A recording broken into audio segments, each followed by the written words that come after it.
Aláròyé máa wí o. Ìlú Florida lórílẹ̀‐èdè Amẹ́ríkà lọmọ Nàìjíríà yóò ti ṣẹ̀wọ̀n. Èyí lohun tó ṣe.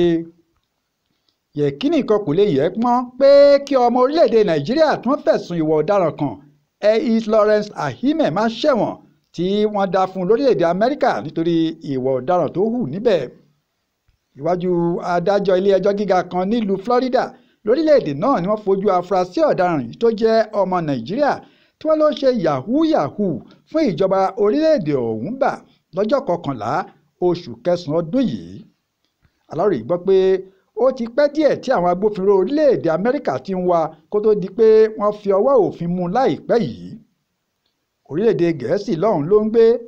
Gbàrà tí wọ́n gbà mú wọ́n sì ti wọ́ wá sí orílẹ̀‐èdè Amẹ́ríkà níbi tí ó ti hùwà ọ̀daràn láti wá jìyà ẹ̀ṣẹ̀ rẹ̀ níbẹ̀.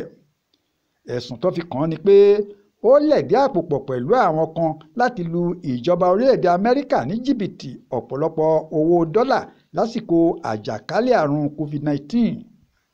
Lásìkò tí wọ́n fojú afurasí ọ̀daràn náà balẹ̀-ẹjọ́ kò rí ohun gidi kankan sọ sí ẹ̀sùn tí ìwà ọ̀daràn tí wọ́n fi kàn án.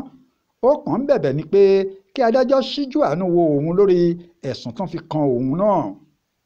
Agbèfọ́ba ìlú Florida níbi tó ti ń jẹ́jọ́ sọ fún adájọ́ pé lásìkò àjàkálẹ̀ àrùn COVID-19 lórílẹ̀‐èdè náà ni afurasí ọ̀daràn yìí àtàwọn kan lẹ̀dí àpò pọ̀ láti ja ìjọba lólè nípa lílu jìbìtì òbítíbitì owó dọ́là, èyí tó lòdì sí òfin orílẹ̀‐èdè náà tí ìjìyà ńlá sì wà fẹ́ni tó bá ṣe bẹ́ẹ̀ lọ́dọ̀ wọn.